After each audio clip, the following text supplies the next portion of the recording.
I like it. I'm going Bader. And who we got? Who's number 5? Last one, quickly, gentlemen. Mirko Krokop and Ben Rothwell. That pronounced good enough for you. Well, I think this should be quite good because pretty much 2 shit grapplers, 2 good strikers. Again, as we were speaking about before, I think the UFC keep giving Krokop huge guys. They don't seem to have a one we spoke about earlier. We'd quite like to see would be Pat Barry versus Krokop. That'd be an interesting fight. Smaller, lighter heavyweights going at it, but they seem to keep giving him the huge guys. DeSantos, Congo. Yeah, he's a low weight heavyweight. You know, 220 something. Yeah, he's one of these guys who fights in heavyweight. He could fight in light heavyweight, but it's about fighting in heavyweight because the best fighters fight in heavyweight. You know, I mean that's the manly category, and that's the way he thinks. It's the same with the Fedors. These lighter heavyweights that could quite easily drop. Saying that Fedor's getting fat now. He's just. You know, he's an old man. You know, he's still ham-fisting people. But it works. So Krokop, he's looking good. I think he's looking good, or hopefully he'll be looking good. I always like my Croatian brother. I want him to win, but the same token, I wanted Rothwell to win his last fight against Velasquez, but I'm going to pick Krokop. Just my heart. Krokop as well. Excellent. So that was UFC 110. It's in Australia. It's the first card in Australia. And if you like what we're saying here at the MMA show, give us a comment, give us some feedback. Subscribe. Put your picks in. Get your picks in. And then you can participate. We'll have a couple of competitions, the Go Fast competition. And our book prize, which this time is going to be the Chuck Liddell book, just to coincide purely with his comeback, obviously, for the tough show against Teo. Is that a good read? It's the Chuck Liddell book now. I mean, the guys that did they Dancing with the Stars or something? Dancing with the Stars. They must have a good story to tell. There's at least 2 people who know the Matt Hughes book's a good read. Me and you, look. Anybody else? I don't know. But and then in the pipeline, then maybe another sponsorship. T-shirt, gloves, and it's that's no secret. That's a new competition. Let's know. Okay. Another sponsorship for some gloves. So we don't want our competitors stealing the. That could be happening. That could be happening. Rumours, news, gossip. I think the main one you were talking about, Muscle Mo, and I know that there's a couple of people tuning in just for the stats. The stats. I love my pay-per-views. Pay-per-view stats. Love it. Feed us with the pay-per-view stats. Basically, it was a thing I seen online. It was the top 10 pay-per-views in the fight game of 2009, and it was quite interesting. The Mia Lesnar fight with 1.6 million pay-per-view buys came out on top. I'm talking over the Pacquiao fight, which was like 1.25. I think the Mayweather was below that. But more interestingly than that was number 10 was WWE. That was the closest they got, was the WrestleMania with 580,000 buys. And that used to be the biggest pay-per-view. Easily the biggest. And they were the people who gave the UFC the model for pay-per-view. But more interestingly, I would say also is the fact that the boxing.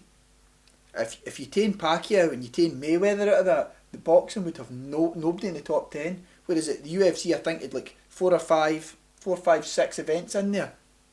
Varied fighters on the headline, not just one guy or 2 guys selling it. 5 or 6 times they sold it with different guys, which is good. Having said that, they're starting to dilute the cards a lot now. Not so much this card, really good card, but they're diluting them now to the point where I could see there has been a few doing it 300,000, 400,000 hits. Yeah. That's not going to. That's the not going to be biggest enough. fight card of the year.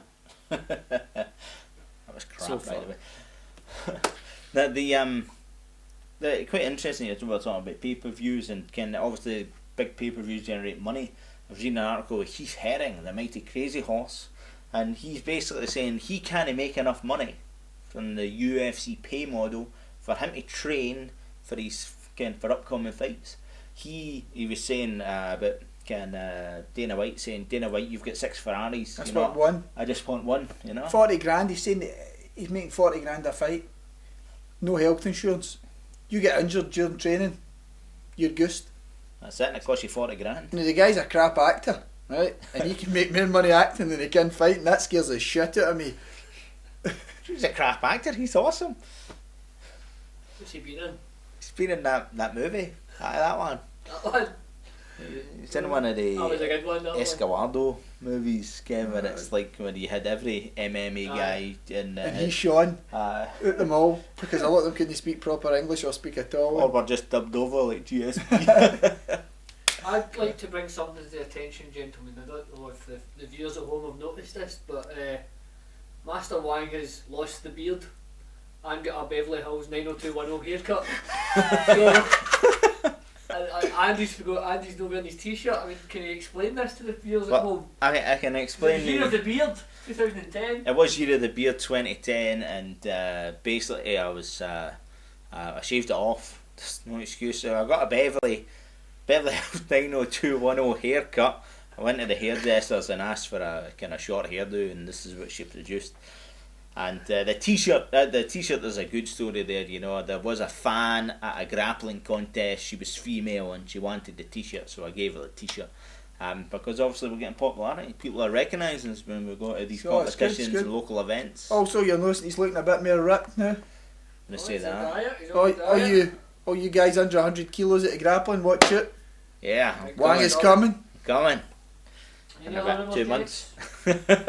Other rumours, other gossip. Fedor and Uberim, Strikeforce. Uberim has stated that he will dedicate 2010 to basically securing his Strikeforce heavyweight championship, and he plans, and he said it's guaranteed that he will fight Fedor in 2010. Strikeforce are doing great things, as far as I'm concerned. That last Strikeforce Miami I thought was a really good card, but I just hope they're not getting us into deep water the way Affliction and Elite XC, all them done. They're doing great. They've got some big names, but they're not just. It seems to be. It used to always be like used Kimbo or whatever, one guy to sell the card. 3, 4, 5 good fights on that last card.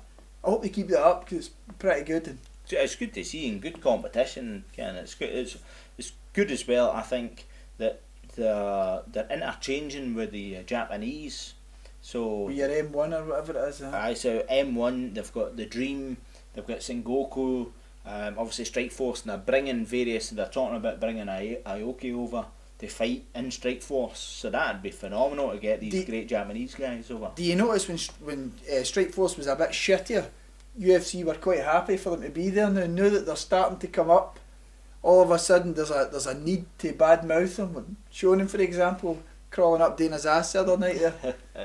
That was funny, but at the same time, you know, as you say, it brings that competition and that UFC desire to try and crush other MMA organisations. Will buy Dream, will crush Elite C, etc. And Shonen, yeah, that was a bit. If you want to be a big deal in a strip club, go to Strike. The only people that are big deals in strip clubs is the people taking their clothes off. Tool.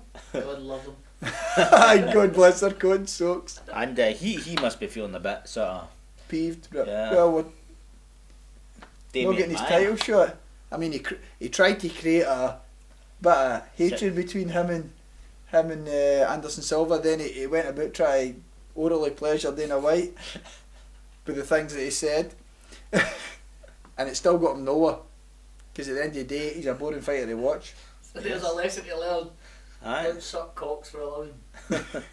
Damien Maia's going straight in there, and I personally think we'll do a whole show on it, Dubai, and that's going to be outdoor, open air. Oh, first time. Open air, and I did love the Henzo Gracie when he. You're going down, bitch. When he says no, but it wasn't to do with the fight, and he was talking about the arenas. Obviously, here in the UK, we're used to non-smoking in pubs, etc. But in the US, everybody still smokes, and they smoke in the event.